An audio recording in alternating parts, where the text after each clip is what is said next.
made contact and shattered. At some point, Chris locates what's called a dry bag. Law enforcement had considered Laundrie the only person of interest in the murder of his fiancée, Gabby Petito. Reference to a missing 4-year-old.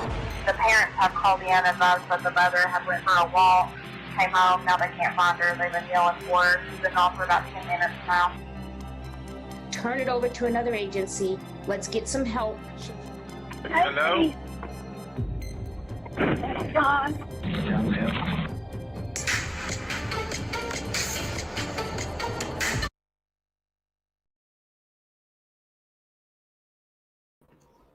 Good morning, everybody. Thank you for being here for another ATS live stream here in the morning. I've got my coffee. I hope you guys are ready for this show.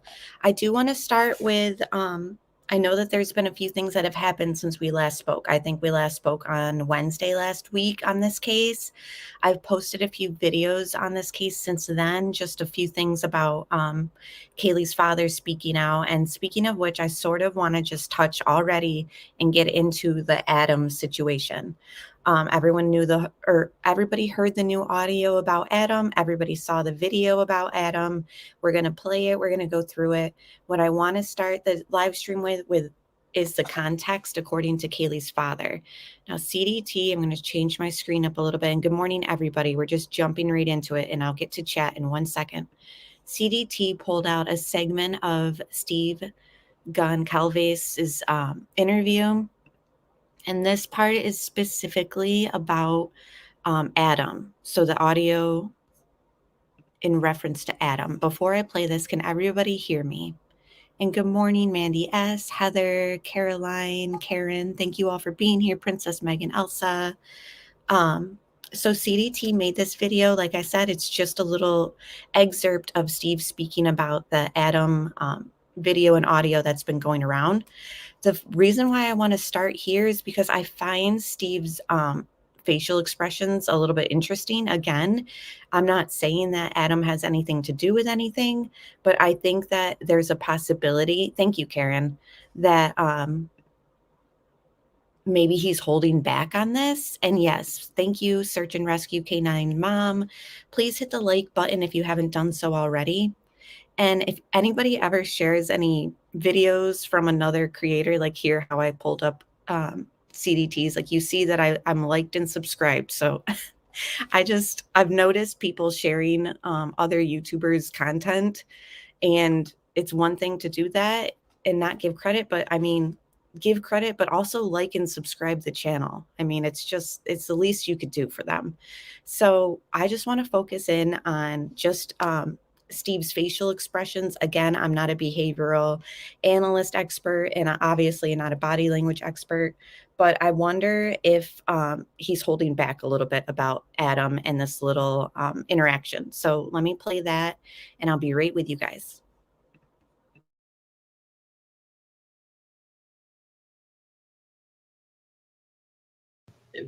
To the family, we've had that film for a while. I believe the business reached out to us directly, and after they had given it to the police.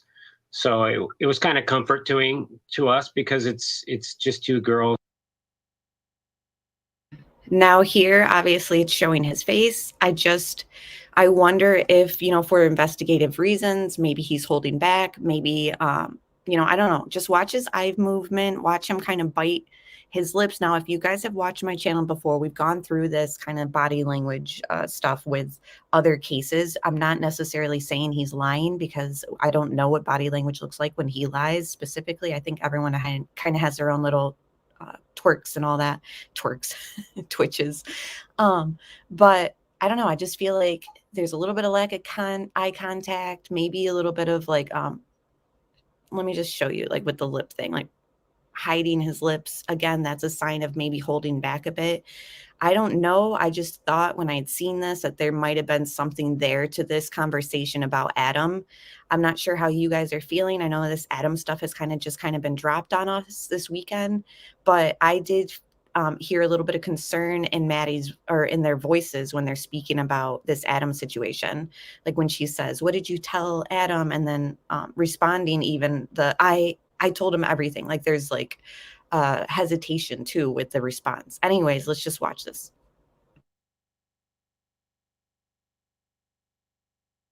Was having a good time talking about, asking about their bartender and just being girls on their way to the grub truck. Yeah, so you don't suspect that this guy, Adam, that's stated in the video is somehow a suspect or anything like that. You guys have known about this video for a while. We have, and we asked, and we did the obvious due diligence when we looked into that, and it was pretty clear that this individual was not a part of the investigation as far as a suspect. What did you say to Adam? I told him.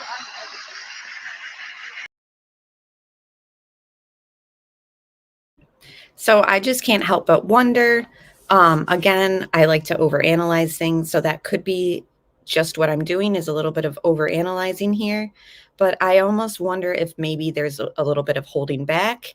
Another reason why I wonder that is, he references this Adam guy as being their bartender, which very well could be true, and it seems to be true. However, I'm also hearing and seeing through a little bit of research that Adam is possibly a roommate of Jack D, a friend of Jack D for sure. I see a little bit of receipts in the Venmo actions. Sorry, my phone is disgusting. But splitting money for groceries, there's an Adam L there giving Jack money. Again, I'm hearing through the grapevine, and this isn't 100% confirmed, that the bartender and the friend of Jack D are both the same. So if anybody knows any clarification on that, please let me know. Are they both the same? Are they two different people? Yeah, I agree, Caroline. Overanalyzing is a good thing, long as we go back and weed it. Yeah, and we're going to be doing some more overanalyzing. And today I have highlights from law enforcement, that statements have been made by the public information officer since we last spoke, as well as the chief and the captain. I'm not playing their full segments because I know you guys have probably already seen their full statements, but I have picked out the highlights and the tidbits that I want to just touch on. There's also a lot of Joseph Scott Morgan, the legal certified death investigator and forensic analysis. His clips are in here as well as the Adam segment and Kaylee's father stating, I think there's really not much of him. I know you guys saw his Fox interview yesterday, so I didn't want to just add all that to here. I think CDT's video touching on Adam there was important to kind of start with, and then we'll just work through everything else that I've put together. So I hope you like what I put together. We'll get started. Right now, I'm just pulling up the baby monitor. I got my coffee. I got my notes. We'll be taking notes. And yeah, did you guys see the body cam footage that I posted yesterday?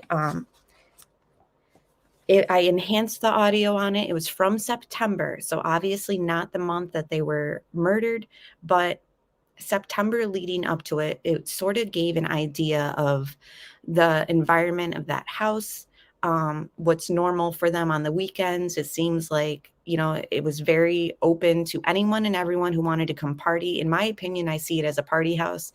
Honestly, a lot of sorority and frat houses are party houses. Sort of known for that. So I don't know if you guys saw that. Did you guys see that come out?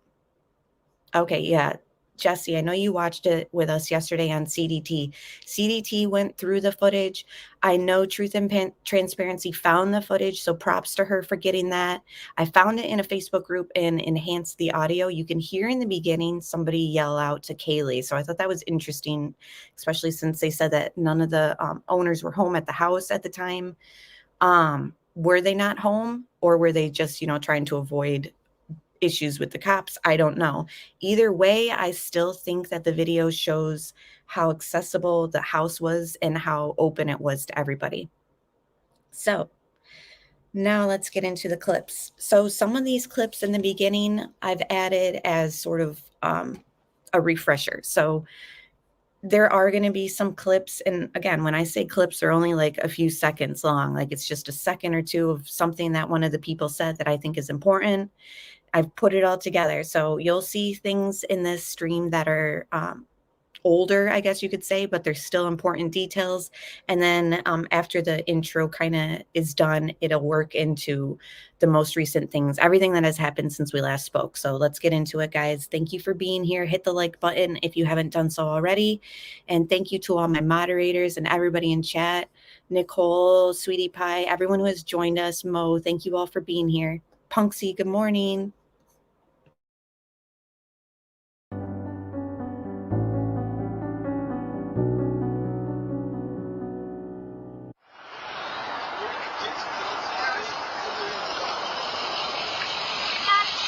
What did you say to Adam?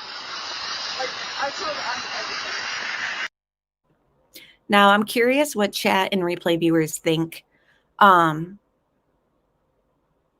Yeah, Caroline, I see Teresa from Criminality is telling me that they're the same person, and other chats have said they're the same person about Adam. I'm curious what you guys are thinking, because I do agree that bartending is a lot of work.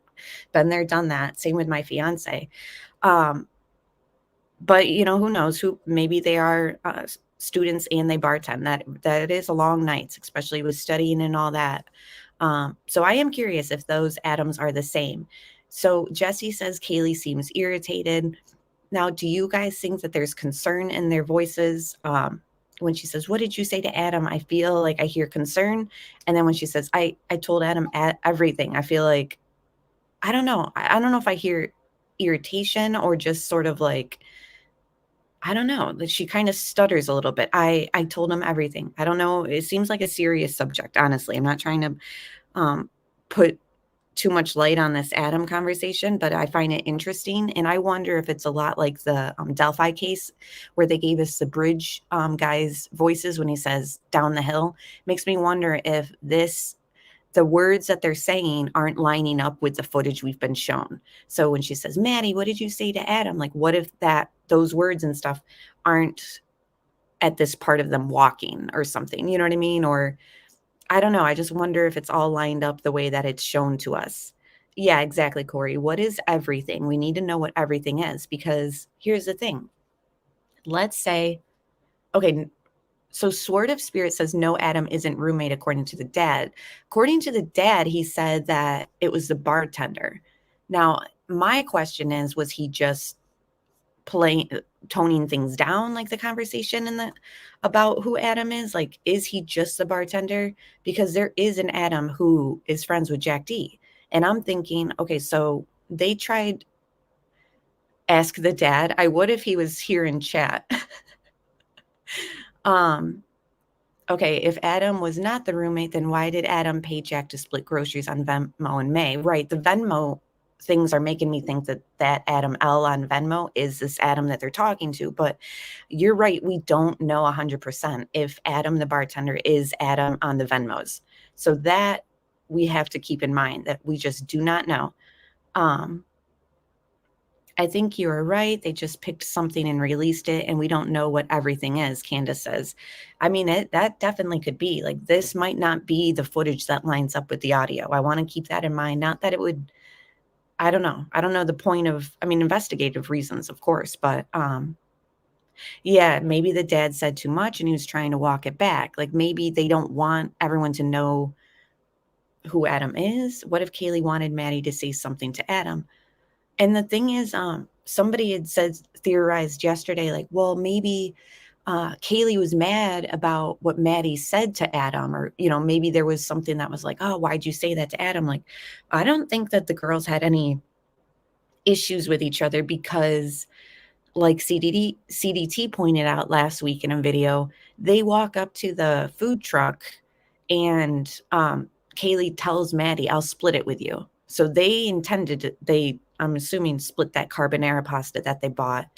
And so I don't think that if you're mad at your friends, you're not about to be like, "I'll split it with you." But that's just my opinion. And plus, they were very like happy-go-lucky with each other. So I don't think that whatever was told to Adam was something that the girls were mad at each other that it got like that the other told. Do you know what I mean? Like, it might be something serious that was told, but I don't think it was anything that they would be mad at each other. Right, exactly, Lisa. Neither of them looked mad. ATS News, the father never said bartender is not the same person. Adam L is the roommate and the part-time bartender. That's my understanding. Again, we don't know 100%, but I'm like 90% sure that they're probably the same. This may have taken out of context. Yeah, we don't know what everything was. Who knows? This might have been just thrown at us to kind of give us something to look at and analyze while they're working on something much more important. You know what I mean? So alrighty, let's carry on. So now that I know what your guys' feelings are about this little conversation.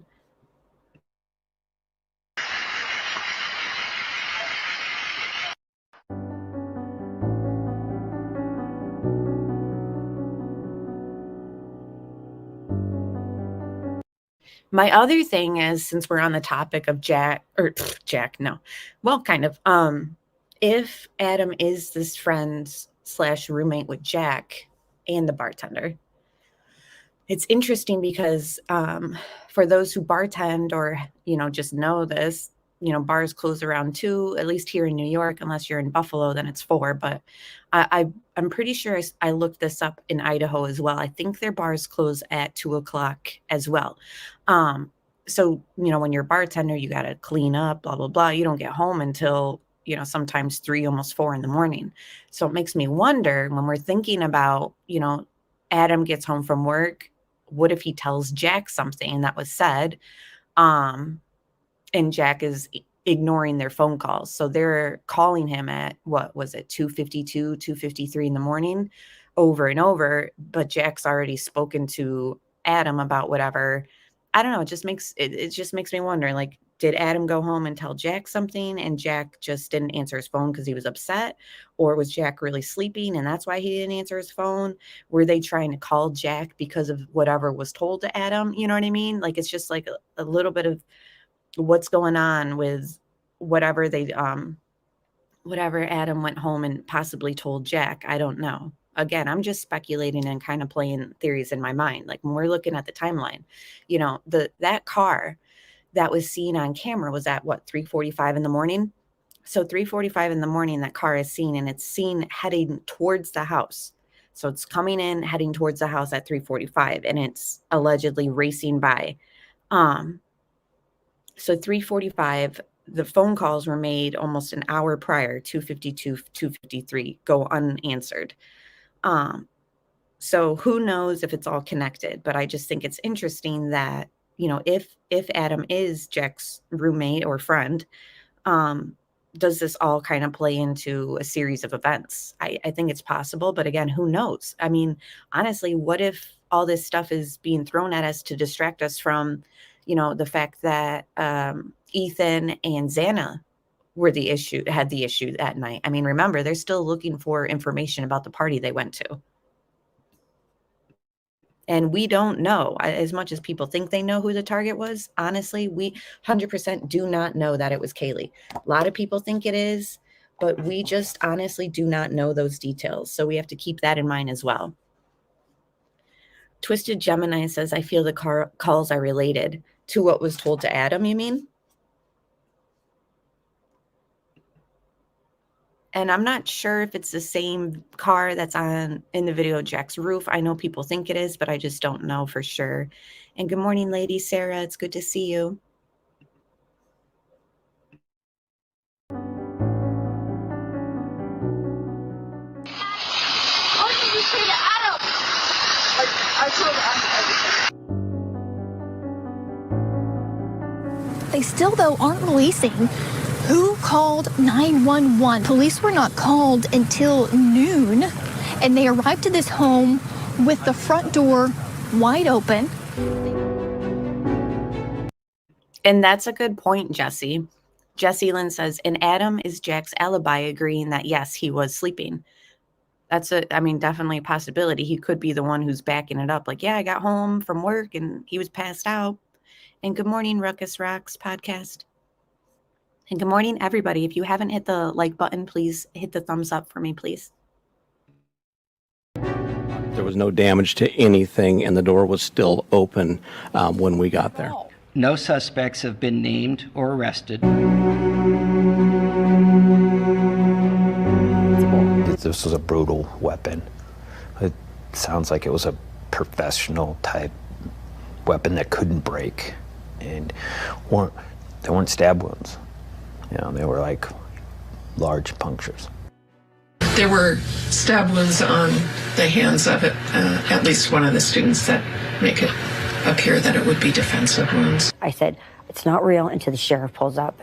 And the sheriff showed up about 3 hours later. But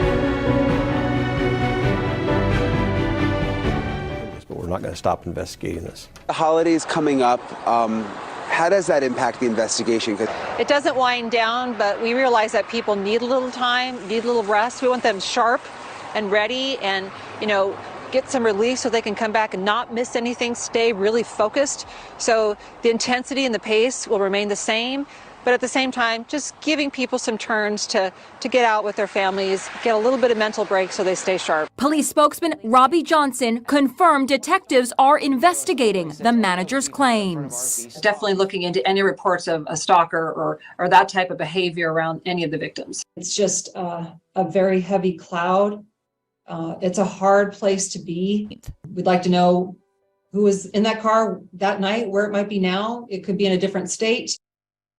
So I want to just pause it real quick, since they touched on the stalker and said that they will be looking into it. You know what I mean? It's not something that they're just going to pass up and not double check. And that interview with that vape store managers kind of took place while you and I were on our little break from each other since last Wednesday. So I just want to know your guys' thoughts on the stalker situation. Now, we've heard about this stalker from the beginning. It's gone from the family saying no to yes to we didn't know of one, or then they've said we don't know of one, and then, well, we found him, we talked to him, and it was just we're going to figure out if it was a one-time thing. And then it kind of went away, and then now this vape guy is saying it again. And it just reminds me of the fact that even in that video, I mean, that we just saw of Adam, the conversation, you see hoodie guy walking with them and they look comfortable with him. And if Joe V is telling the truth, that hoodie guy was only with them to protect them or making sure that they got home safe, whatever his words were, then it makes me wonder, like, what was going on where they felt like they needed hoodie guy to walk them to the grub truck? You know, was there something more taking place? The other issue I have with the stalker thing is, like, guys, I don't want to just write it off as nothing. You know, I think a stalker is a situation that shouldn't just be brushed off like, oh, that's how people call people who act a certain way when they're not even stalking. Like, honestly, the definition of stalking is just unwanted contact. It doesn't tell you it has to be unwanted contact X amount of times. Like, it's just unwanted contact. So if she expressed to people that somebody was stalking her, but she didn't go to law enforcement, you know, that's unfortunate because we don't have like a paper trail of that, at least. But there seems to be people coming out saying that she had a stalker, and I'm just confused, like, where is all this rumor coming from, like, if there's no basis to it. So I'm at the point where I'm like, I don't want to just brush off this stalker conversation because it's a red herring, because a lot of people think that the stalker conversation is a red herring. I want to take it serious, you know, because people have murdered people over a one-time stalking incident. Like, some guy gets rejected and you didn't even know him prior to this one occasion, but you offended him, so he's going to kill you. Like, things like that have happened in the past. So I don't want to just say that this stalker situation is nothing, but I am aware that a lot of people think that the stalker situation is a red herring. So I'm just curious what your guys' thoughts are.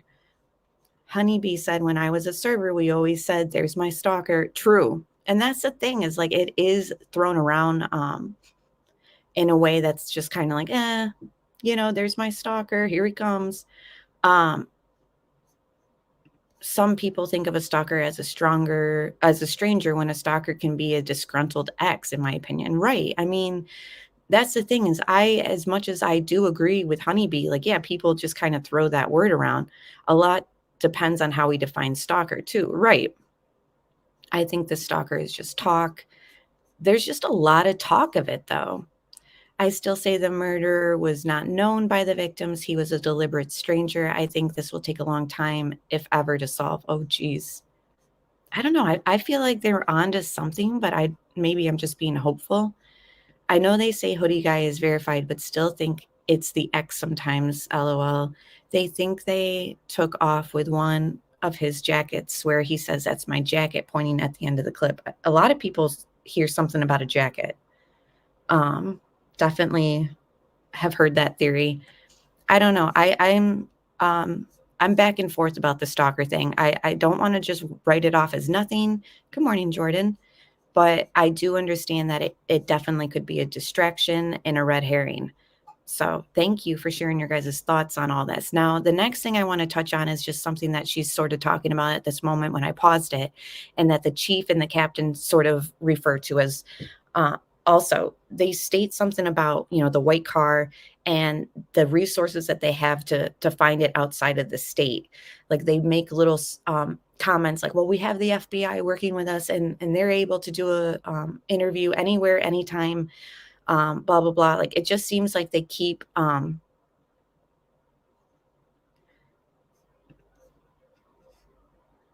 yeah, I mean, I just don't understand if this stalker thing is true, why the law enforcement wasn't notified, especially if the vape owner knew about it. And that's the other thing, is the vape owner knew about the stalking situation. When did he bring that information to law enforcement? I want to know the timeline of that. And I also want to know why he didn't have a camera on the outside of his store. I don't know. I just think that was unfortunate. But anyways, I just feel like the public information officer, the captain, and the chief both make comments about finding this car outside of the state. So it makes me wonder if they believe that that the car and the person driving it is either from outside their community coming in, or what exactly, or they think maybe the car is from out of state. I don't know. But it just seems like they keep hinting at it being from somewhere else and not Idaho. What do you guys think? Let me play it for you and let me know your guys' vibes.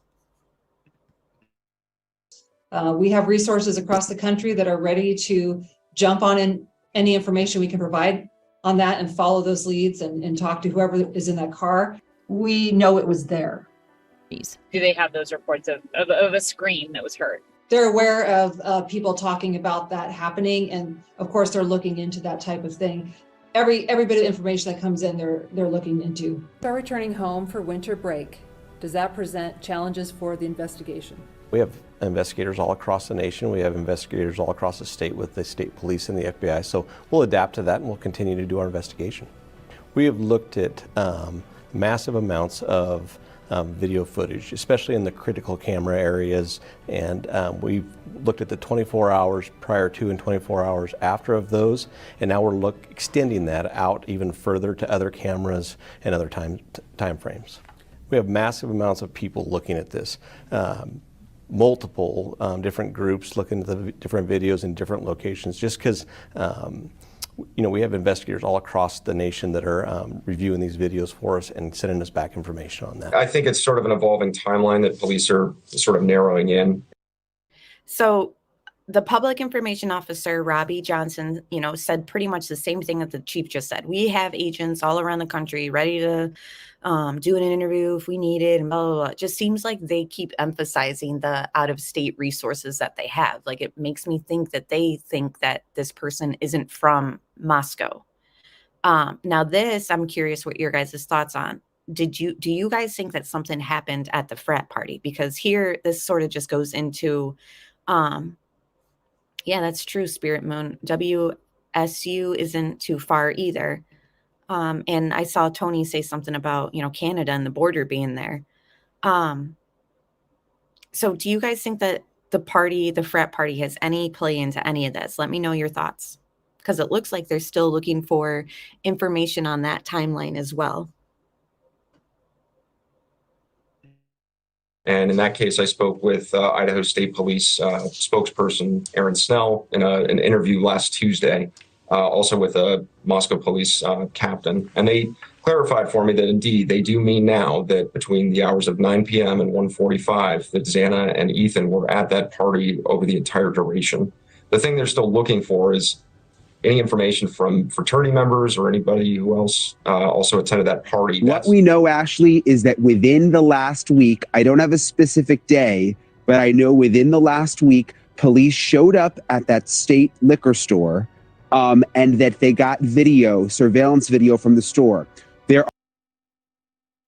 Now I want to pause it here and just show you guys, because I know that News Nation spoke about the liquor store where they got CCTV footage from, but this is a good visual to kind of show you. All right, so the gas station video, the picture of the gas station car, you see it on the bottom right, the little bullet point.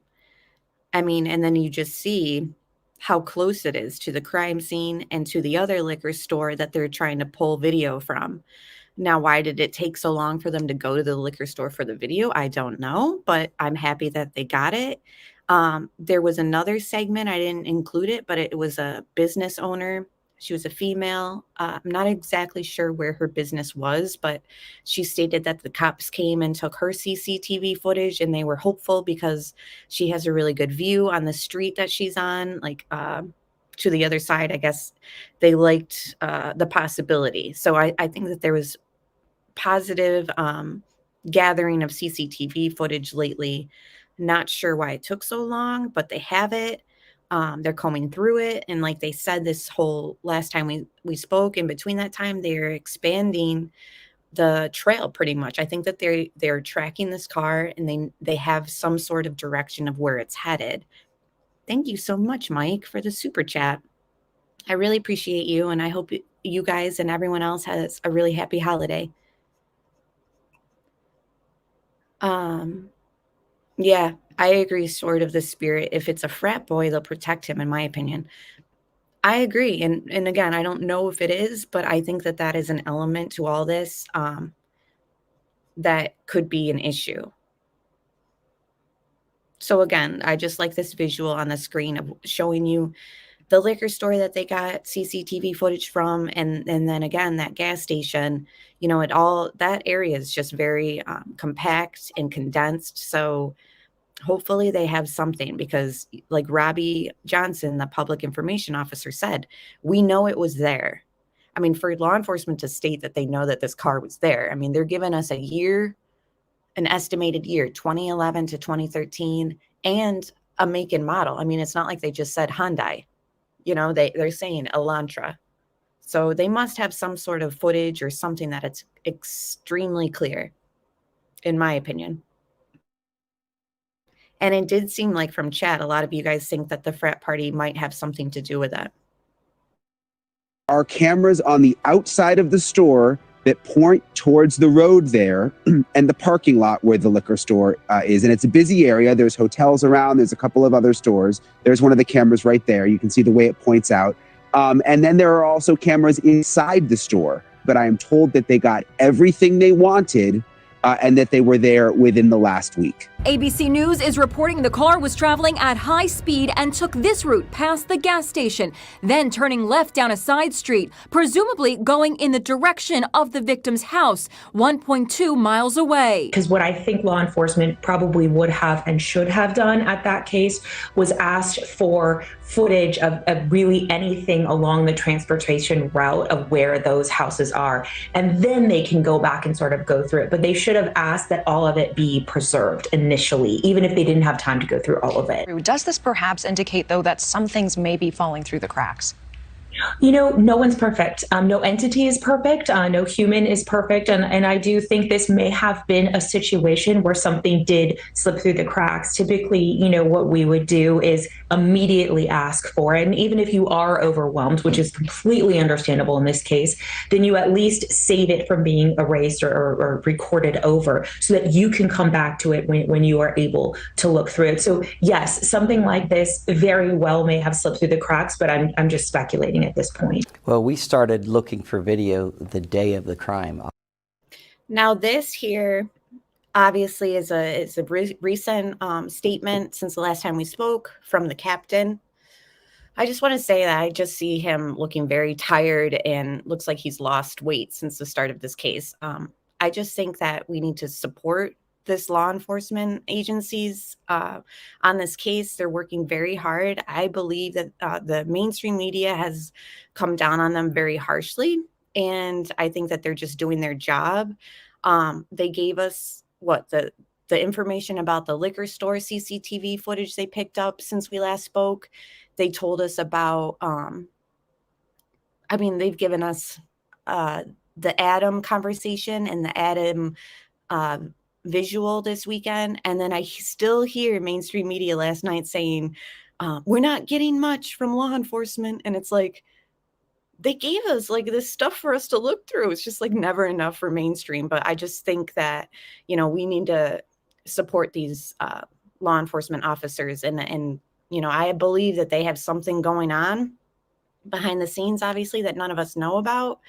But the job is definitely wearing at them. I just think that they deserve more support than what the mainstream media is giving to them.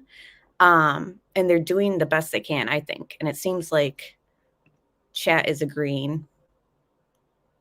But I just couldn't believe it. And then what else did I hear mainstream media say? I won't name the reporter or the station, but she was like, she made some comment about how we need to pay attention to the fact that law enforcement's coming out with their own press conferences or something along the lines of how, because you hear the lady asking these guys questions in their, it's Robbie Johnson, the public information officer, asking them questions that they're posting on their platforms here in video form. And the reporter was trying to like point out, like, we need to make sure that we're taking note that they're asking their own law enforcement agencies their own questions. And it's like, because there's an investigation going on. They're only going to answer and give questions, or they're only going to speak about things that won't hurt the investigation. So I was just kind of like perturbed by this news station saying that, like trying to paint the announcements that they've been giving us like weekly, literally weekly. They've been posting videos and updating us, and they were trying to spin it into this like, we need to make sure that we're making note that they're asking their own law enforcement officers the questions and not the media or the press asking them. It's like, I don't care. I've been in cases where the officers don't even come out and make a statement for months. So I'm happy with the way that they've been doing things thus. I mean, after they fumbled, don't get me wrong, they fumbled on communication, and I think that they're just now getting better at it. But I just think that they've just been under a lot of pressure and a lot of scrutiny from mainstream media. And I don't think that it's all necessary.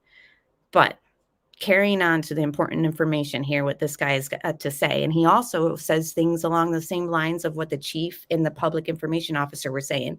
And that was, they have resources outside of the state to do interviews, blah, blah, blah. It just seems like there's a lot of emphasis on the fact that like it might not be from somebody in Moscow. So let me know your guys' thoughts there.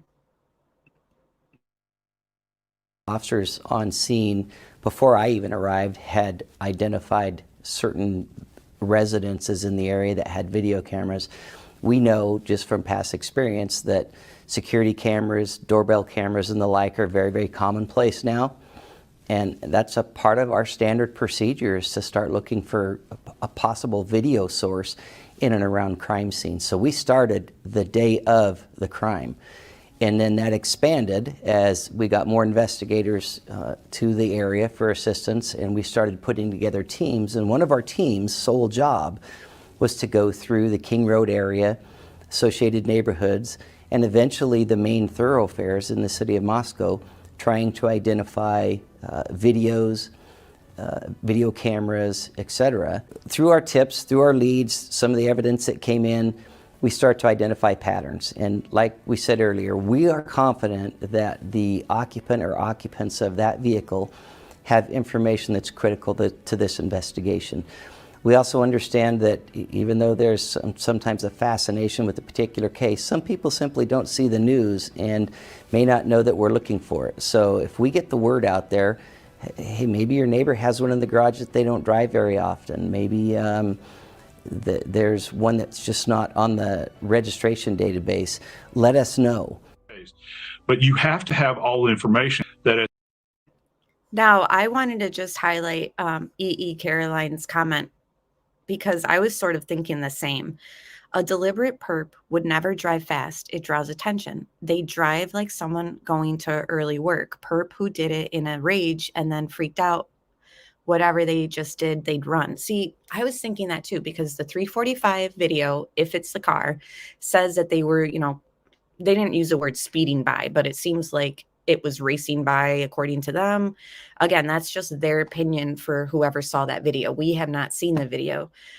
And I was sort of thinking that too, like, why would they be speeding, like, and risk getting pulled over? But then I'm just thinking, like, what if they were drunk? I mean, people drive when you're not thinking right, you're under the influence, you might speed a little bit. Or then I was also thinking, like, well, maybe they're just that mad that they just didn't care about the fact that they're speeding, So I was sort of thinking that too, like, why would they risk getting pulled over on the way to the crime? But then I'm just thinking, like, what was said, or what, were they upset, or were they drunk? Because I feel like when you're drunk, you just don't really care. Like, it doesn't matter if you're trying to be like secretive or whatever, But anyways, let's listen to what Joseph Scott Morgan has to say. I've got a lot of his clips kind of put together in a compilation, so I hope you guys like it. And please hit like. At this point, information is rather scant. So I don't think that it's wise to quickly discount anything, particularly considering that it's standard operating procedure. You need to look at everything that is on board, that you're going to have touch DNA that's lying about. I've used the term unspooling, where you're going to have to separate all of this. Look, when you mentioned just a second ago that DNA results are coming in, I don't doubt that they are. But the idea here is that you have to actually include or exclude people that indwell that residence. And that's going to include living samples, those individuals that are still with us that may or may not have frequented that location. Also, the individuals that were in the basement, did they take DNA samples for them, buccal mucosal swabs, scraping the inside of the cheek, to rule those individuals out as well. And then at the end of the day, you have unknowns that are left that you're going to have to marry up somewhere along the way, or there could be a possibility that you're not going to be able to match them with anybody. Now, speaking of DNA, like the body cam footage that I shared yesterday of the party house, in my opinion, in September shows so many people in there, which obviously gave me a sense of like, oh, geez, how are they going to sift through this DNA? There's so many people that have gone in and out of that house. Like, holy cow. I just want to ask chat, because I was under the impression that the car on the gas station footage was on its way towards the house.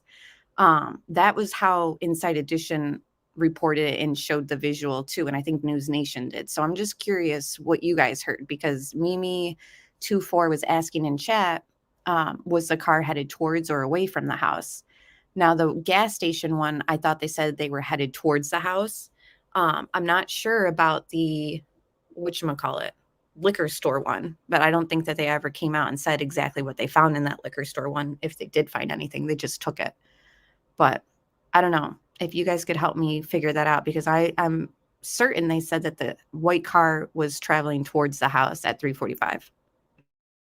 It might be a foreign DNA. And so it's at that point that a lot of people are asking this question. They want to know if forensic genealogy is going to play into this.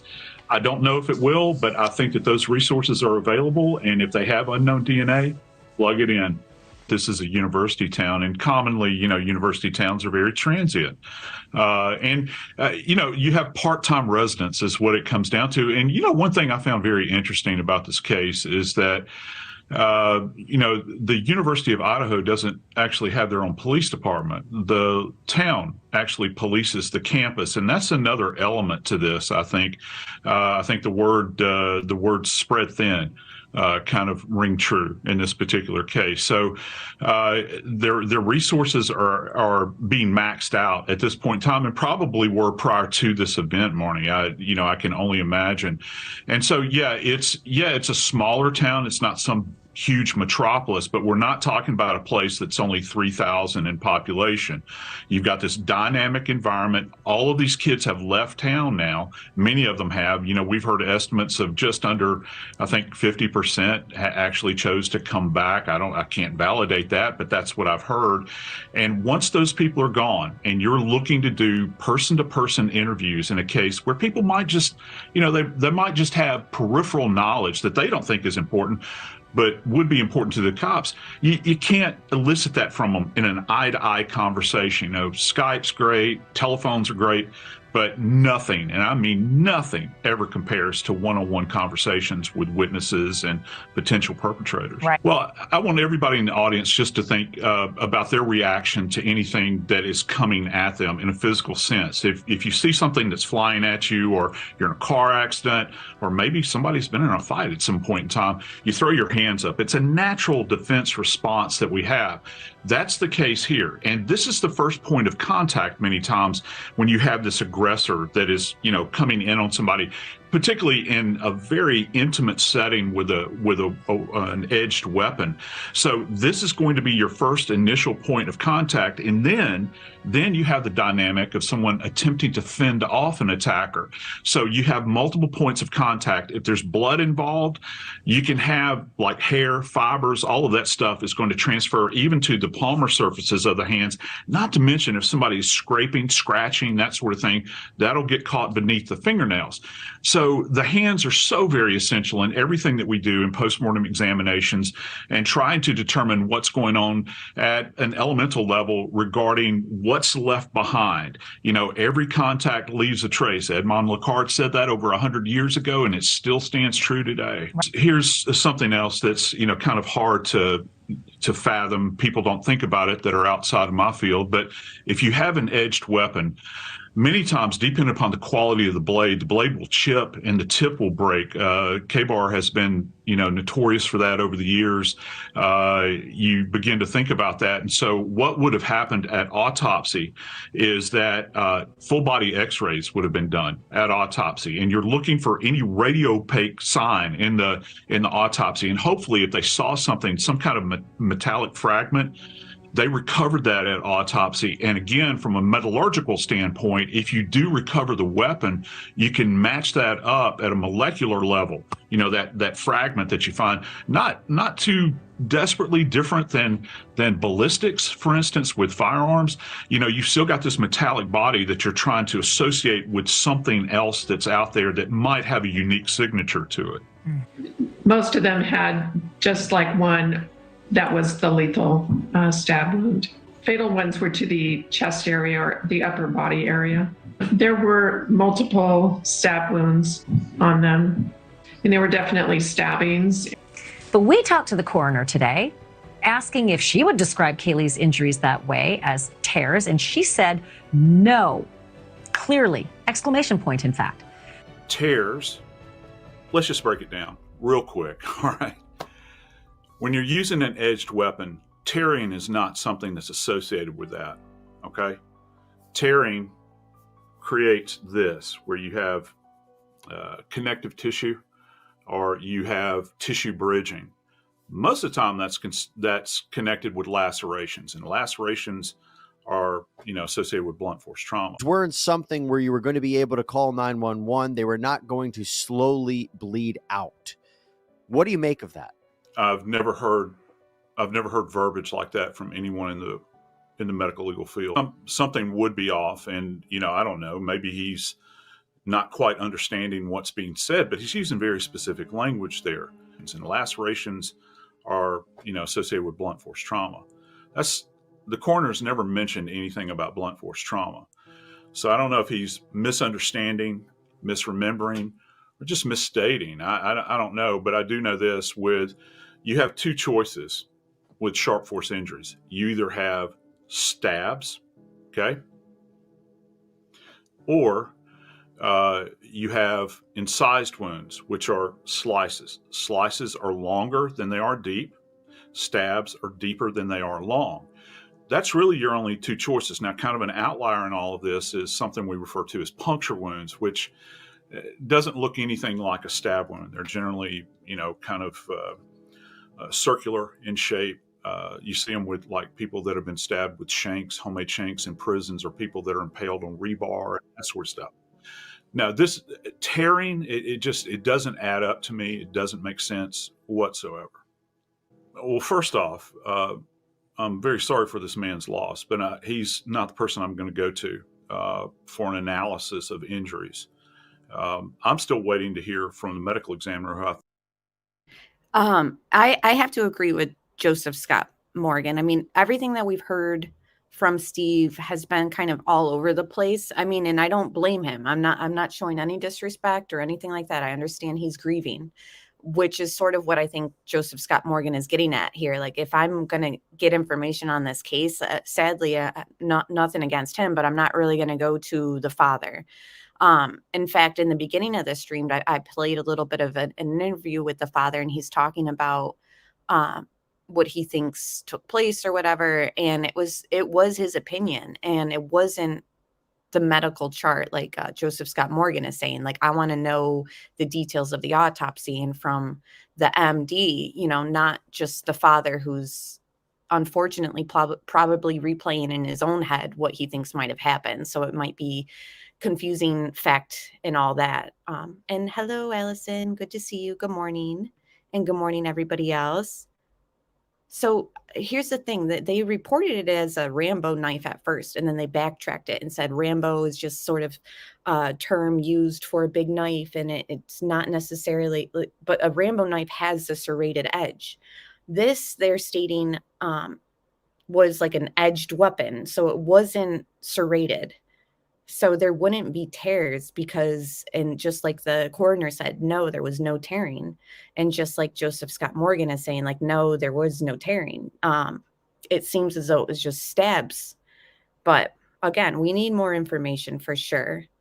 No, Ashley, I haven't seen it. But I did hear that interview, and I think No Thanks Investigates played some of it. I did find it interesting. Was that was it a psychic or something? I don't know. I thought it was interesting, but I didn't put much weight into it. or the forensic pathologist who was contracted to do these examinations over in Spokane. All right. Coroner, just so everybody knows, the coroner is not an MD here. She's certainly not a forensic pathologist. She didn't do these. These bodies would have been transferred over there. I don't understand from the genesis of a lot of this information that he's putting out there. It doesn't make sense. And keep in mind as well, early on, do you remember back, I think that the coroner actually had a sit-down interview with our friend Ashley Banfield early on. And she was the first person to get to the coroner. And Ashley asked very specifically in that interview, she said, were any of these victims slashed? Because that goes to another part of criminal profiling and all that sort of stuff. The coroner definitively said no. She said these were stab wounds, and they at least had one fatal stab wound that she could identify. Now, she talked about, the coroner framed it in the sense where she talked about the chest. Okay? All right? He's saying, this father is saying liver. Liver ain't the chest. Okay? As a matter of fact, it's way south. You're talking about below the rib cage, essentially on the right aspect of the abdomen. So I don't really know, how they came to that conclusion. That doesn't make sense. And again, using this term, and I think using the term the liver was slashed, that's not what you would have in this case. It would be a stab. Remember, I gave the description of an incised wound just a moment ago.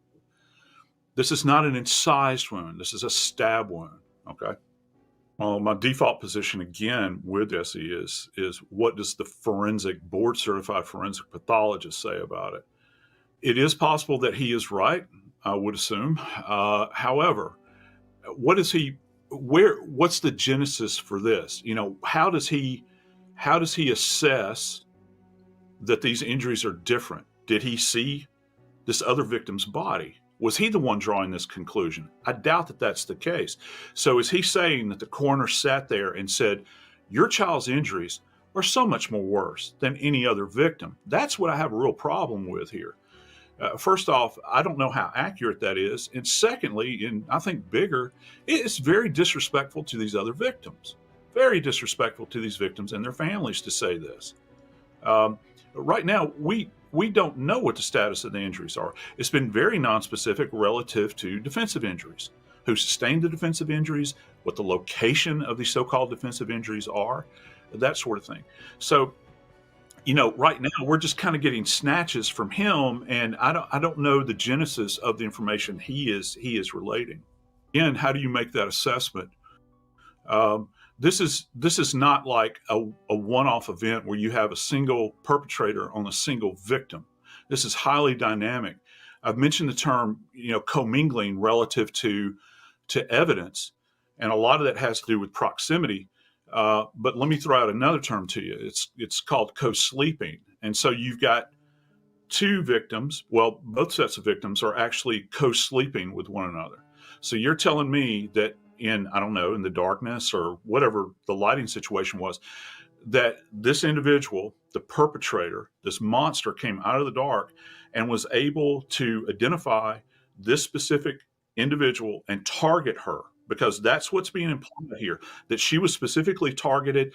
Ergo, that how this is demonstrated is the fact that her injuries were so much more robust than any other injuries that anybody might have had. Yeah, you're right, Mimi. He, in reference to this comparison of injuries, Steve was only comparing Madison's injuries to Kaylee. So you're right. A lot of people are under the assumption that Steve was saying, like, yeah, Kaylee's injuries were worse than everybody's. But you're right. And we've stated that before, that they weren't, because media was misreporting it as him saying it was worse than everybody's. But yeah, that's a good thing to just remember and bring up again. Steve was only referring to Madison's injuries in comparison to Kaylee's, his daughter. And when Joseph is sort of wondering, like, well, where is he getting this information from? Madison's family being so close to Kaylee's family, I'm assuming like they shared details like that with each other. I don't know if they've shared like autopsy reports, etc. And not only that, but we need medical professionals to look that over and interpret to us. So again, we just don't know the details until it's been given to the public and it's been given to us from somebody other than, somebody who heard it through this or that. So it'll be interesting. All that will come out in trial if and when this gets there. And the way that they're talking, I think even the governor or some politician, I don't want to say it was the governor, maybe it was a senator, I don't know. It was in an interview recently, and they pretty much said the same thing that everybody else has been saying. They want a conviction. It's more than just an arrest. So hopefully they have a lot more than we think. I just don't see how he's arriving at that conclusion. Yeah, that's inappropriate. He should not be saying that at all, but he should not be the mouthpiece for it and putting that information out there. For all I know, this individual probably is a sadist. I have no idea how to measure that. But how are you going to measure strength as well? I mean, I think that we can probably agree that it would have taken some level of strength, particularly with the first victims, and willpower in order to bring this about. Because you're fighting two individuals at the time. I go back to this idea of co-sleeping. In this context, you've got two victims that are there before you if you're the perpetrator, and you're attacking both of them with a knife. Again, I don't see how you can be targeting someone, specifically physically targeting someone, and you're having to fend off both individuals, because we don't know anything about the sequencing of death at this point. Keep that in mind. That's very important here, because we don't. And he's going to say we don't know anything about the postmortem interval. And of course, I had to look it up, put the definition on the screen. So it's the time that has elapsed since the individual's death. When the time of death is not known, the interval may be estimated. And so an approximate time of death is established. Postmortem interval estimations can range from hours to days or even years, depending on the type of evidence present. There are standard medical and scientific techniques supporting such an estimation. And now think about this. So they've given us a time frame from 3 to 4 a.m. I've even seen some reports saying 3 to 5 a.m. they think the murders took place. So, you know, the postmortem interval, like them looking closer at things like, you know, if there was insects on it, that's just an example of something that would indicate like how long, like how to estimate a timeline of like the decedent. There's other things, obviously, like the states that'll give them more of a time. But if that car that went by the gas station is the car that they're looking for, and it was heading towards the murder house, which is under my understanding of that it was headed towards. I know that people in chat were saying that they heard it was heading away, but we're just going to go with the theory that it was heading towards the murder house. So if that was at 3:45, then let's say they're heading towards there. So then can we assume that the murders hadn't taken place at 3:45 if that's the car that they're looking for and that was a murderer heading towards there? So did the murders take place, you know, minutes after that? Because that gas station is only a mile-ish away from the house. So they get to the house, they go inside, boom, boom, boom, boom, and then they leave. It sounds like it might be closer to 4 a.m. that, and people are in chat still going back and forth on if it was heading towards or away, but let's say it is heading towards the house. So if it was heading towards the house at 3:45, then we can assume that they took place after that time, so closer to 4 a.m. If it's heading away from the house at 3:45, if that's the theory, which I'm pretty certain that they said that it was heading towards the house, but let's say it was heading away, then maybe the postmortem interval will indicate that actually, no, it was before 3:45. It seems that these deaths took place. I'm just reading SRB's comment. Body temperature alone can give an interval estimation of death. Yeah, I think that, you know, once the coroner showed up there around 5:30, she took the temperature, and then they came out with the news of it's between 3 or 4 a.m. I'm thinking that there's other avenues that the medical experts can go down that will give them an even more accurate indication of where it was. But we will figure out if it was heading towards or away from the house by the end of this stream. Yeah, Jesse Lynn, that's a whole other element. And to call friends over instead of dialing 911 right away. And you know what else that body camera footage cleared up for me too? So in that footage, which I posted in case anybody hasn't seen it, I enhanced the audio on it and it's been posted yesterday, but that was from September, and it shows the climate of the house at that time. You know, so much life, so much energy in that house in comparison to everything that we've seen from it in the media now. It was just crazy to kind of see, like, wow, so this is what it was like beforehand. You see Bethany, which people believe to be Bethany, answer the door when the cops show up, and she pretends she doesn't live there, and she's going to go, yes, Caroline, food digestion, that's a good one too. She goes and says, I'm going to go grab the owners of the house. She shuts the door. Not only did that show me how easy it is for one of the surviving roommates to lie to law enforcement, but it also showed me that she went to go get the frat boys, remember? And the frat boys come to the door and deal with the cops. You know, so it's sort of it sort of was the same thing that happened possibly on that day. They stumble upon some scene and they summoned, and that was the quotes that was the lingo that the law enforcement used, summoned friends over before dialing 911.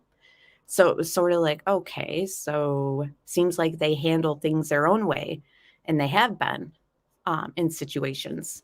And then they call the cops, and then they deal with the cops. I don't know, guys. I'm not trying to throw the surviving roommates under the bus, but I just saw that was another thing I sort of took away from seeing that body camera footage from September. Don't know anything about the postmortem interval. They still don't have this timeline figured out as well. Okay, first off, yeah, it's very common to bag hands. In the past, we've just used not sterile, but clean brown paper bags, and you tape them on the hands. Now they literally have these kind of all-encompassing little bags that have a drawstring. And kind of, again, bear with me, let me break it down and tell you how it works. You bag the hands very carefully because there's a tremendous amount of trace evidence. One of the reasons you bag the hands is that this is kind of a logistics issue. when bodies are being moved from one location, and certainly if you're talking about traveling all the way from this location to Spokane, which is where the bodies would have been examined, there's a lot of jostling. So things fall off. It's very fragile. When you remove these bags, they're removed very carefully, Jesse. And so anything that's contained in them, they'll be sealed up and individually labeled and sent to the crime lab for examination. Now, they're also protecting anything that's contained under the nails. You've heard me, you and I have talked many times over the years about nail scrapings and nail clippings, skin, any kind of blood, anything like that's going to be contained. And also, because this was apparently a pretty bloody scene, it's amazing how much hair will contact and stick to hands. I find that more frequently than just about any other kind of evidence, hair from perpetrator, and sometimes hair from the victim too, because it's so dynamic. How long is the turnaround? It's not surprising. First off, here we are. We're past that marker in time of 4 weeks now.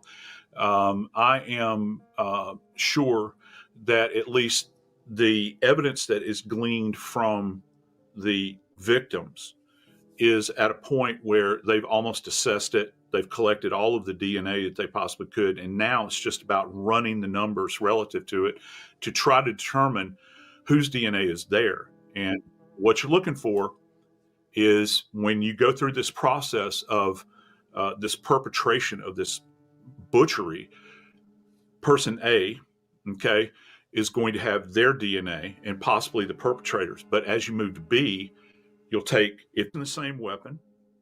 You're taking the same weapon that has been dipped into the blood of A, then to B, then to C, then to D, so forth. So you've got multiple transfers. It becomes very layered, not to mention all the touch DNA as well.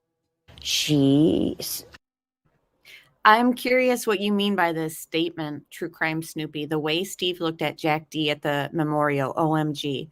What? I missed it because I watched very little of the memorial. It was too sad. So I'm curious. I missed how he looked at Jack D. Can you elaborate there? And thank you everyone for being here. Please like the stream, and I'll pull up your response as I play this, okay? And again, this is the mother's most recent interview. Asked, "Are you sure you want to know this?" And my daughter, thinking that she did for whatever reason, said yes. And she proceeded to tell her. For a coroner to share this information with the parent of a victim? It depends upon the case. And yeah, I mean, I've certainly, in my past, working as a medical legal death investigator, have shared, some of the intimate details when asked specifically about it. However, I will say this. If there has ever been a multiple homicide case that I have worked, I've never done a compare and contrast relative to injuries that other victims have sustained to the wounds that, say, the immediate family is asking me about one victim. That's very bad form. And I can't imagine any coroner doing that. It certainly is very bad practice. I've never heard that before. Talking to a minor family member, sister of a victim. I mean, that's poor practice. I mean, the all communication should be consolidated. It should be one point of contact with the authorities to the families. They should be updated on a regular basis. This way, they're not going to 3 or 4 different sources. The coroner's office, and I get it. The coroner's office operates separately than the police department, separately than the prosecutor's office. But they all got to get on the same page, and they've got to put one person in point of contact that can update the families and keep the families in the loop. Do it in conjunction with the investigators, because obviously there is stuff maybe in the coroner's reports that you don't want getting out, even to the family, at least at this point in the investigation. So I think it's always good practice to coordinate between the coroner, the investigators, and the prosecutors that are all on board already, and they all know each other. I'm sure they've all talked at some length together. So I think that it's good practice to be coordinating all of this information together so that you don't get this lack of information or different information, conflicting information going out to the families. Yeah, I think, I don't know if they're parsing their words, but I think they probably have a lot of uncorroborated, or what they think is uncorroborated information on stalkers or stalking behavior. It'd be very uncommon for college-age girls on this kind of campus who are very fun-loving and outgoing not to have the interest of guys that they're not interested in. And so I think that, beyond the 3 victims that are deceased here, they have friends. And it would really shock me if the police didn't have the same information from some of their extended, circle of friends, because as you said, they've been talking among each other like this. They've been talking to that store manager. It's very conceivable that other friends knew about this behavior and knew about, this person or persons. And the police are, maybe they're running out a bunch of leads that they haven't found a second or a third corroborating source for. But it's my thought that they probably are following this stuff. They just haven't gotten enough of it. They know the make and model. They know that it may be important to this crime. Whether it was, in fact, part of this crime is not clear. Thank you, Christy B, for joining the membership. Somebody else joined earlier in the stream, and now I lost their green highlight. I'm sorry about that, but I want to thank them for joining too. And thank you, Rock Everything, for the super chat. My friend went to California, and there was a major cops. Interesting. Thank you so much for joining. And yeah, we did clarify that the body cam footage was presented to everybody by Truth and Transparency. I don't know why it's saying, Mod Squad, that it's saying that she's blocked. I didn't block her unless there's a rogue mod that I have, which, if she has issues with some of my mods, it wouldn't surprise me if maybe they blocked her from here, which isn't appropriate because they didn't clear it through me. But yeah, this video didn't come from Truth and Transparency's channel, so there's no copyright strike valid. It actually came from a Facebook group for the case, and it's on TikTok. And I think there was a few other channels that have it as well. So there was no taking this from Truth and Transparency. I'm not sure why she's concerned for that. And there's actually a lot of people commenting in my comment of that video saying that I had taken it from there, and I did not. So I don't know. Maybe I can talk to Lana. But just for information's sake, it's important that the tips come in and let the police know if anybody has seen a vehicle like that in Moscow, because that could lead to other information. It's not a great photograph, but there may be other video which could capture a license plate or some better identifying information elsewhere. Well, in crimes such as these, it's important to collect evidence from all over the body. And evidence is often found in the hands and under the nails. And it's important to preserve that evidence. So the hands are routinely bagged. A paper bag is placed over the hand, and it is tied off at the wrists. The body is then brought to the morgue, and the bags are removed under better conditions so that the evidence can be collected. The fingernails often have DNA underneath the ends of the fingernails. So usually the fingernails are swabbed on the upper surface, and then clippings are made, and DNA can be extracted from those clippings. As it turns out, when you do this, when you take clippings from a person, most of the time their own DNA is under their own nails. That's no surprise. However, we know here that there were defensive wounds on a couple of the victims, right, which means that they fought back. Thank you, Chemistry Queen, for joining. She said, ATS News, it was me that joined. I love your channel. Thank you so much for joining and letting me know that was you. I get distracted so easily, so I'm sorry. But thank you for joining, and thank you for your support. I just pulled up my blocked list, Mod Squad. She is not on it. I'd be happy to share my screen to prove that, but it would take away from what's important here. So thank you, everyone, for being here this morning. I really appreciate you guys, and please give me a thumbs up. There may very well have been an attempt to scratch the assailant. And again, there may be DNA underneath the nails. You would know that when you do the clippings, extract the DNA, do the analysis, generate profiles from that information. She may have fought back. The rage was there, the passion, the stabbing, and he out of control, stabbing every place. So she got the brunt of it. But it doesn't necessarily say she was targeted, that's for sure. Well, in fact, we don't have a suspect, we don't have a murder weapon, and we don't have a motive. However, we have good people working hard, doing all kinds of scientific analysis as well as good police investigation. And it's been a month, it's true. It's been exactly a month since the murders occurred. But, you know, the timeline, we can still solve this case. So that, you know, I'm curious, Nicole. So that channel, that T-Rev or whatever, called the bar Corner Club and asked to speak to Adam, and they said Adam doesn't work there anymore. Is that what was going on in that other YouTuber channel? Because if that's the update, we can just share that rather than play it, because I don't want to get a strike around Christmas time. That would just, you know, be devastating. So don't want to rustle any feathers.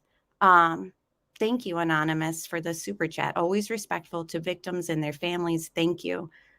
Yeah, no problem. I really appreciate you guys. I should be the ones thanking you guys for being here with me every morning that I'm on. And I know sometimes it's a little early for some of you guys, so you guys tell me that you watch on replay, and that's much appreciated. And thank you, Punksy, for becoming a member. So Nicole gave us the update. So they called Corner Club. They asked to speak to Adam L., and he doesn't work there anymore. And it is Adam L. So it's the same Adam that we speculated earlier in the stream, that it's friends with Jack D, roommates possibly, because they had Venmo stuff referring to groceries. So that's interesting. Adam is not working at the bar anymore for a reason, and it's a pretty big reason in my opinion, and that's what Mercedes Blue said. You know, is it because it's holiday time and he's just gone home? Is it because more reason? Is it because of harassment, even though he's innocent? I mean, it could be a lot of different things, but that is interesting. So thank you, Nicole LTL, for giving us that update through chat and stuff. That's definitely noteworthy, and we should definitely jot that down. So, and good morning, Evil CJ Concept. Really appreciate you being here, as well as everybody else. You could do absolutely nothing. We were running around for hours just not knowing what was going on, what happened. Because we found out by people calling us. It's sleepless nights. It's feeling sick to your stomach. It's just being left in the dark. So those were the ends of my edits. I sort of wanted to play this Court TV segment. I haven't watched it yet, and I like watching stuff with you guys. So would you be interested in watching that with me? It came out 2 days ago, so it's a 2-day-old segment, but I believe it's going to give us some of the recent discussions anyways going on, because although we've gotten this Adam audio and footage, not really else much more has taken place. And yes, I'm loving all the amazing chatters today as well, Karen. See, Caroline said, I'd like to hear the call, not buying it's the same Adam. Yeah, go if you want to listen and report back to us. All right. So let's play that Court TV stuff. So let me switch up my screen. And thank you guys for being here.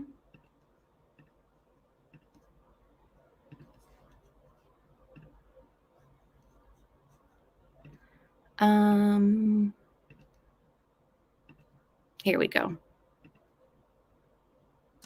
Oh, gotta like it. That's the thing, guys. Don't share people's videos if you're not liked and subscribed. It's sort of embarrassing with that when that creator sees you share it and they're like realizing you shared their video and you don't like and subscribe to them. So always make sure you guys are doing that.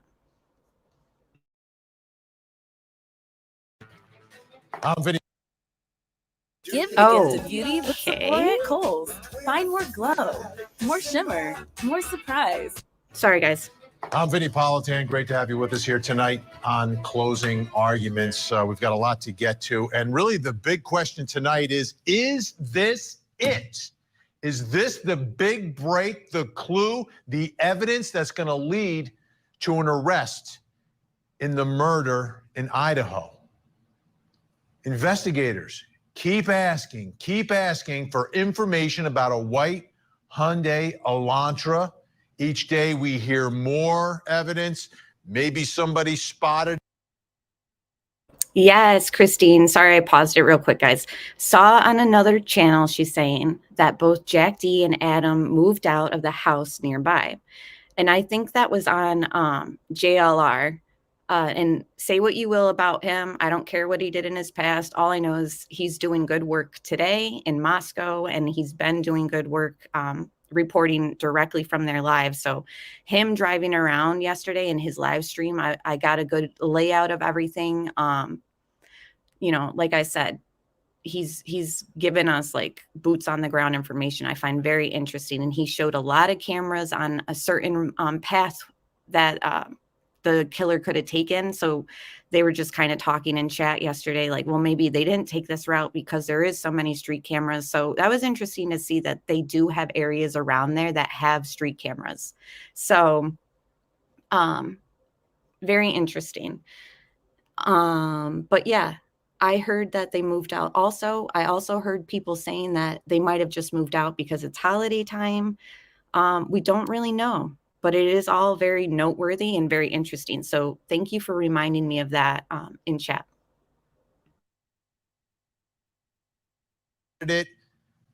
What's going on? Is this the key? And the real question is, why hasn't the person come forward who's driving this thing? Give me a break. Give me a break. If you own a Hyundai, a white Hyundai Elantra, and you were anywhere near Moscow, Idaho, pick up the phone, make the call. Unless this is huge. You know, each day that goes by, in my mind, it's getting bigger and bigger. That this could be the break.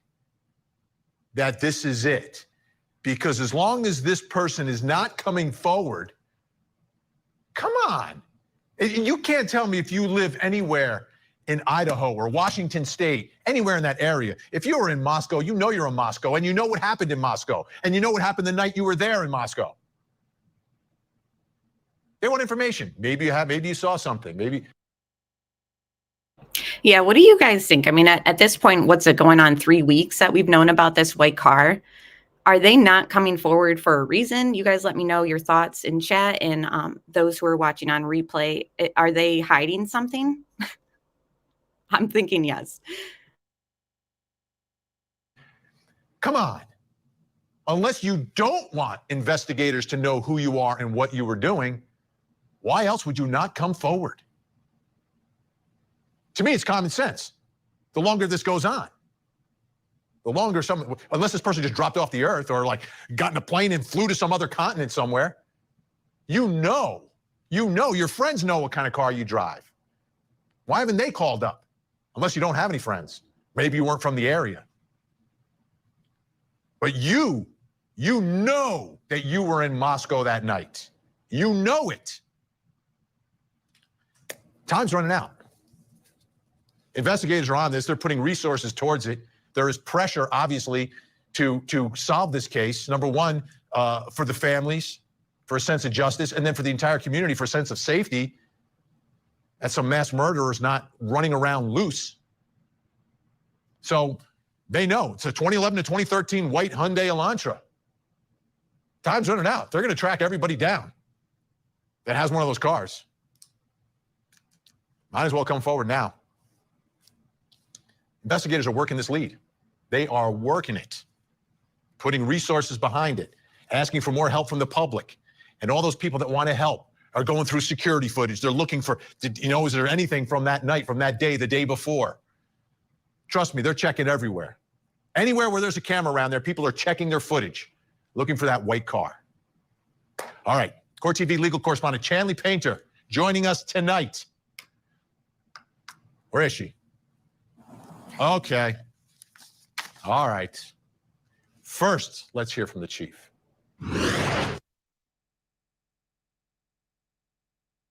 Through our tips, through our leads, some of the evidence that came in, we start to identify patterns. And like we said earlier, we are confident that the occupant or occupants of that vehicle have information that's critical to this investigation. We also understand that even though there's sometimes a fascination with a particular case, some people simply don't see the news and may not know that we're looking for it. So if we get the word out there, hey, maybe your neighbor has one in the garage that they don't drive very often. Maybe there's one that's just not on the registration database. Let us know. So far, we have a list of approximately 22,000 registered white Hyundai Elantras that fit into our criteria that we're sorting through. That's an awful lot of information, but it may not be all of them. So the public can help us with that. 22,000 fitting that criteria. I didn't realize there were that many white Hyundai Elantras from 2011 to 2013. I think about 600,000 were sold in the whole country. Anyhow, let's bring in Chanley Painter. I was so excited. Chanley, great to see you. What do we know about the tips for this car? To me, this thing is heating up. I feel like there is some sense of momentum here. What about the tips?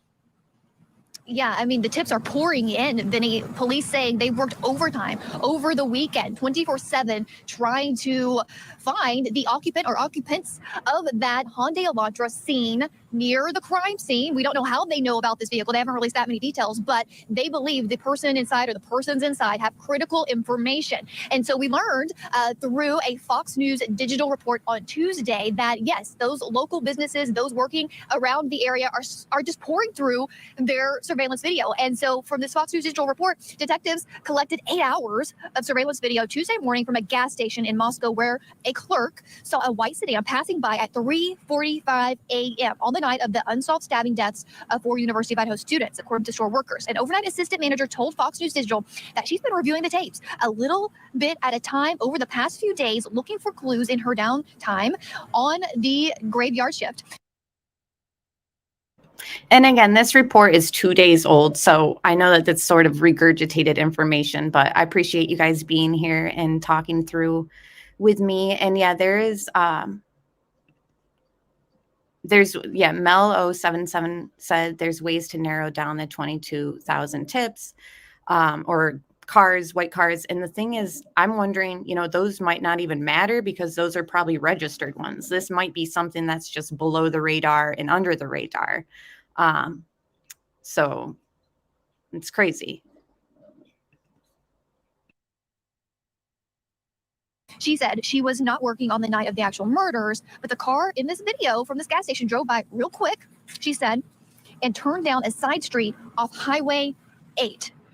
So this was huge, of course. I mean, this is someone working on their downtime, pouring through. This is how interested this community is in trying to find this white Honda Elantra, Vinny. And so let's put up a map so that our viewers can have a better sense of where this particular gas station is and where the crime scene is in Moscow. So we have, of course, the crime scene there. We've been there many times live in front of that. And then about 4 minutes, the route in red is about a 5-minute drive. There's a couple of different ways you could get to this gas station. On Highway 8 is the main road. And then you have a couple of side streets off of Highway 8, which is also called Troy Road in Moscow. There's East White Avenue and then Steiner Avenue right there on the corner where that gas station is. So it's unclear exactly. I'm sure the authorities know the exact direction that this car is seen quickly speeding by at 3:49 a.m.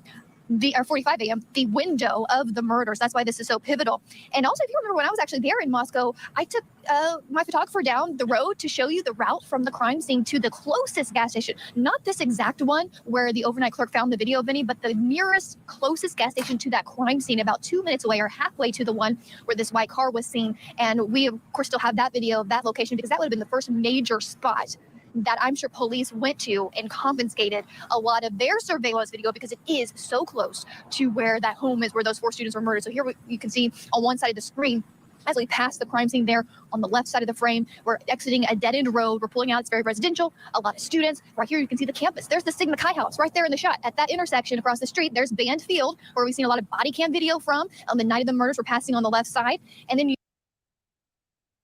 So yeah, I did speed it up a little bit, so it looks like the car is racing through this segment. But Caroline said, I figured the perp approached on foot And this raises the odds it was someone who resided within, say, a half-mile radius, maybe a mile max. People do not walk if they own a car. And what was this a car that was borrowed, like Chick Tracy is saying? You know, it could be somebody that they borrowed.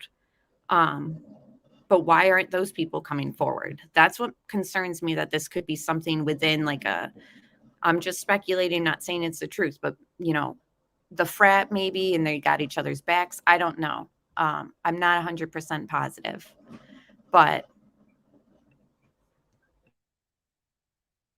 you move campus on one side, on the left side, neighborhood apartments, homes on the right side, off campus housing, and we continue down this main road until you reach that main gas station that we showed you. That was the closest one. Do they also have video of this white sedan? We don't know. Police aren't saying any, but it is pivotal that they have this new clue that was revealed through that Fox News digital report.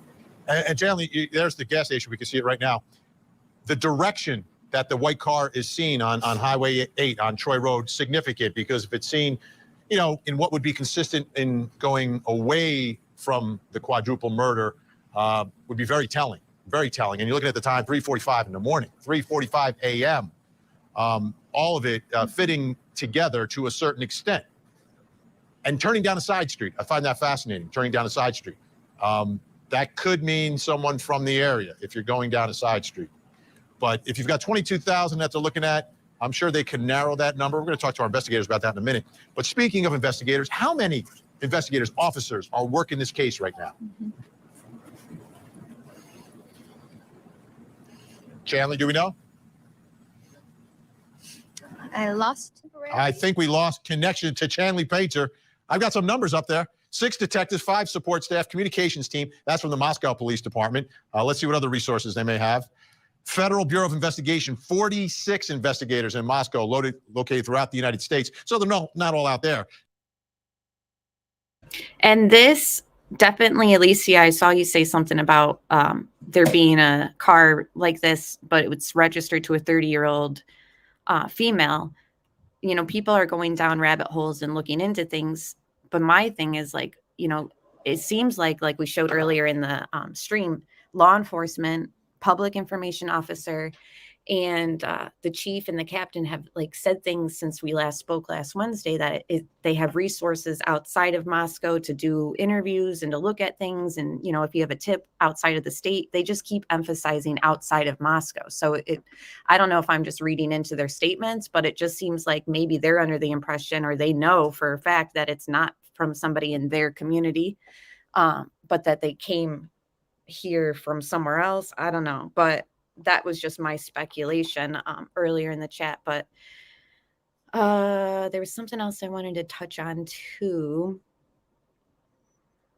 Oh, I'm so sorry, Carolina. I'm so sorry. Prayers to you. It's so hard losing your dad. I definitely understand that. So sorry.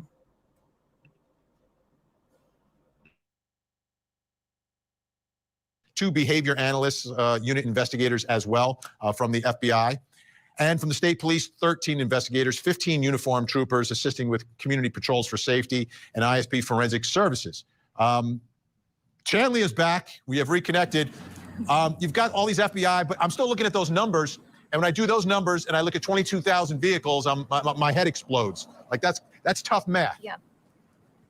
It really is, Vinny, and they do want to make clear, because there were reports that said maybe they were scaling back the resources a little bit, because again, it's been over a month, and there's public fears, family frustrations of the victims that this may be going cold, or they aren't dedicating the same amount of resources. So it is apparent, each press release, they want to make sure that they're telling everyone through what you just read that they have the same amount of resources working on this case, even over a month later, trying to pour through all of these, I mean, tons and thousands of tips, as you know, and these 22,000 vehicles, this search area that meet the criteria.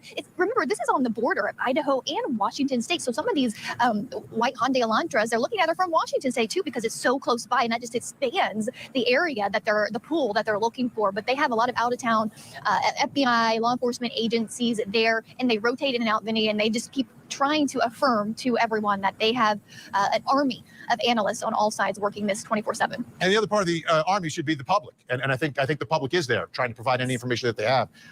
Let's talk about the family of one of the victims, Xana. Her family has now release some sort of statement?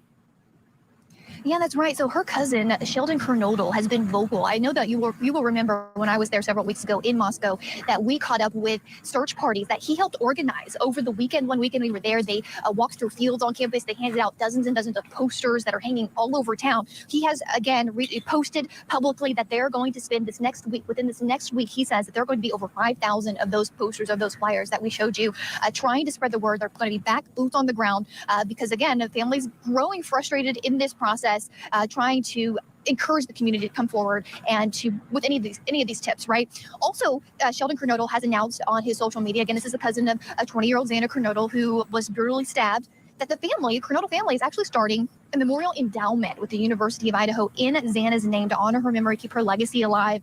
And they're going to be funding scholarships each year for the University of Idaho students. And the Kernodle family will match dollar for dollar donations up to $10,000. That was the big announcement in her honor, which I thought was very significant. And just an aside note, because even if I'm not always able to be there on the ground, right, as we follow this story, we've talked to so many people there. And remember Jeremy Reagan?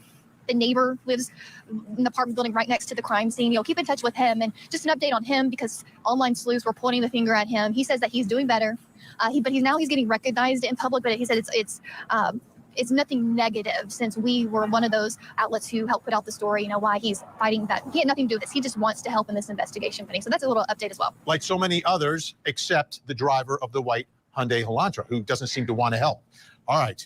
Stand by, Charlie. I want to bring in our guest in Nashville, Tennessee, retired sergeant for the Nashville Police Department, Melissa Pinkleton, and in Salt Lake City, Utah, private investigator Jason Jensen. Great to see you both.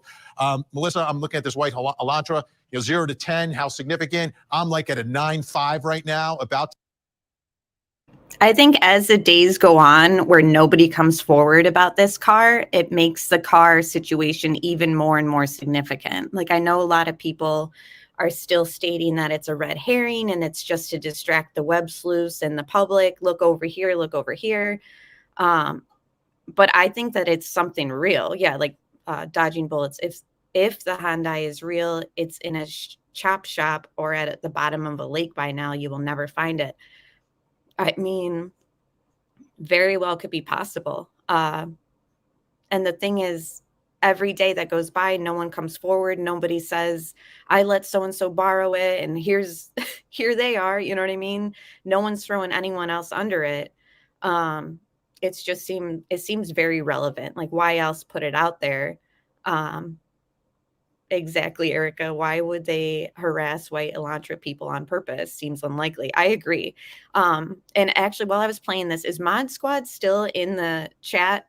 Because I just wanted to, I just saw more comments on my video. I didn't take that from Lana. I took it from a Facebook group that shared it. I seen in the comments somebody said that, then that person in the Facebook group took it from Lana. Well, I don't know, but if you want that person's YouTube channel, I can give it to you and you can take it up with them. What I did was transform the footage by adding the enhancements to the audio and the quality of the visual, which falls under fair use. So it wasn't Lana's video. It was somebody else who took it from Lana, apparently, because Lana was the first to bring it out. And then I transformed it under fair use, which is what I do for all my streams, which you see me use news clips and all that. Everything's transformed so that it falls under fair use. So if Mod Squad's still listening, I don't know, but I added transitions and all that to the footage. Like, you can see when scenes change, it's got a transition. So I've added stuff to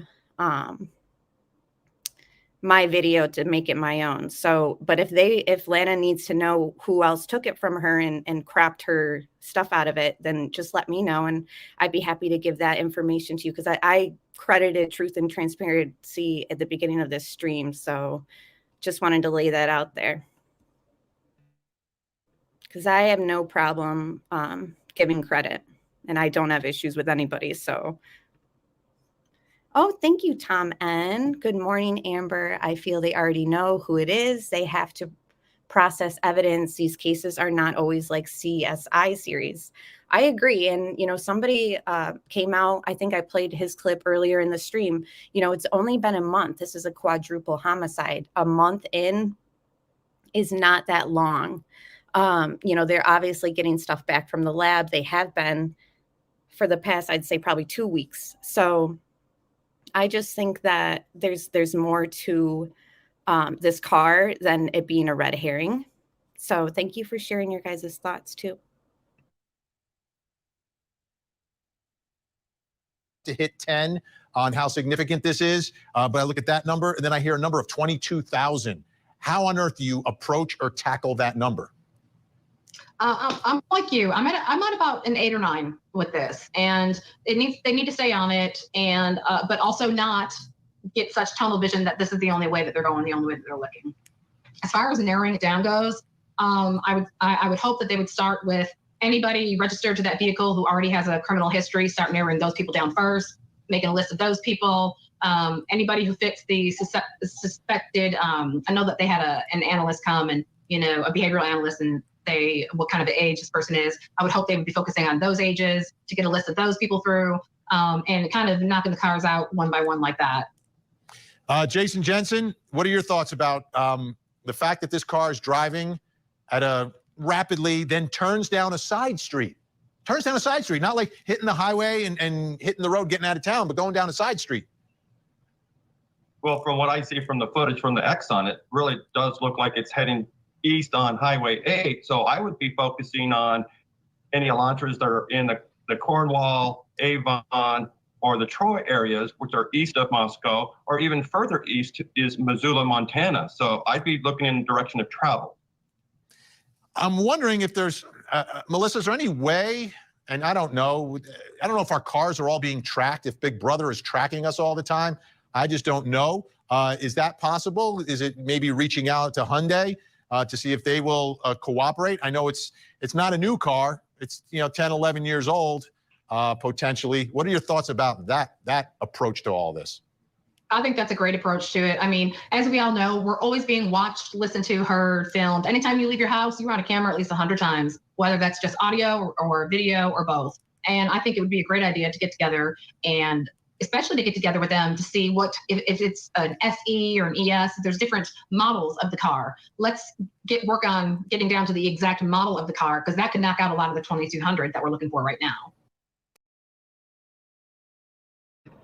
I agree. An exact model of the car would be great too.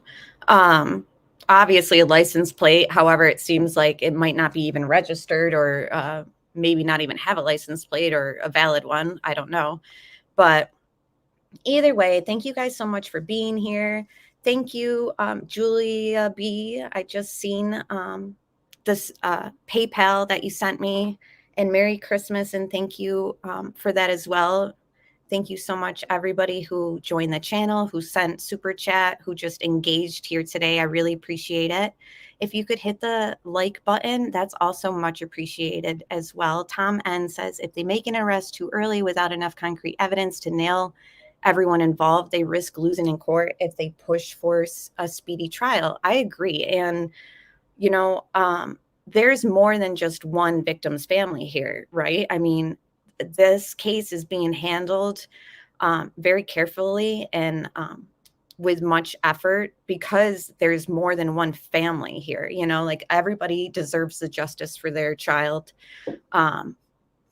And I just think that that's their main objective here, is they want a conviction. They don't want to just arrest somebody just to please the public and to appease the media and show, like, see, we know what we're doing. It's not about that. They have a longer plan, and it seems like they're doing their best to protect that investigation. They have been giving us stuff here and there, so I can't complain about not getting anything from law enforcement. I mean, we have things to comb through. We have body cam footage. We have video of them. I mean, there's stuff that we can do and, focus on, rather than being like, what is law enforcement doing? You know what I mean? So anyways, everybody have a happy holiday. I know that Hanukkah started yesterday. I hope everybody, I think we'll be talking before Christmas, but if not, everybody have a great Christmas. Jeff H., thank you so much.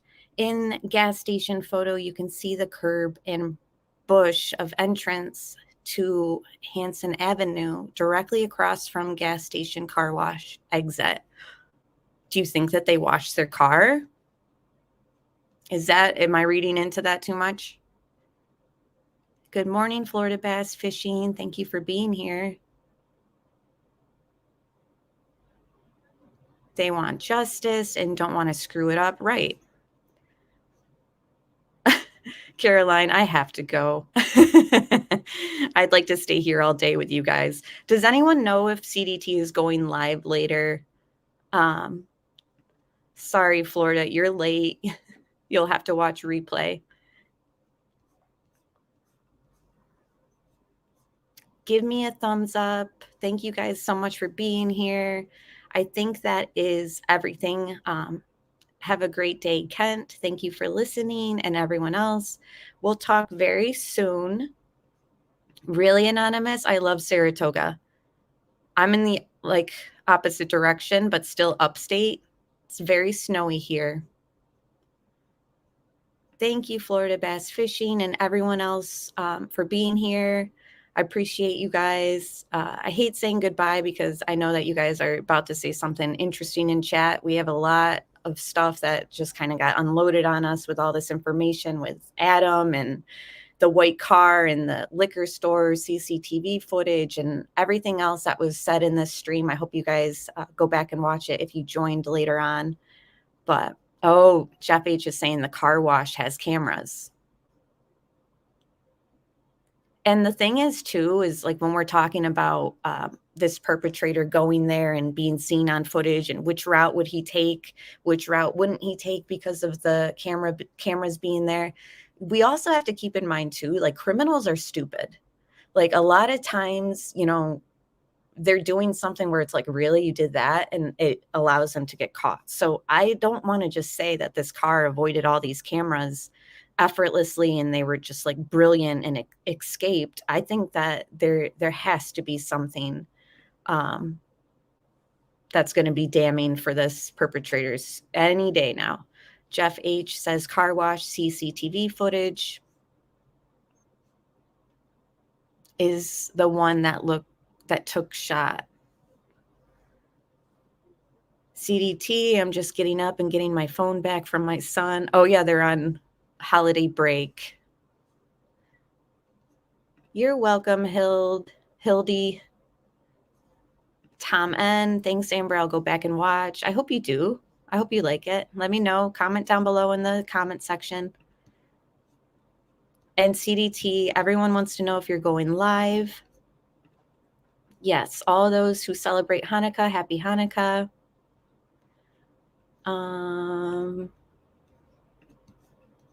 Oh, really? So you're dealing with the snow too then, if you're near Saratoga. All right, guys. Enjoy the rest of your day. Thanks for being here.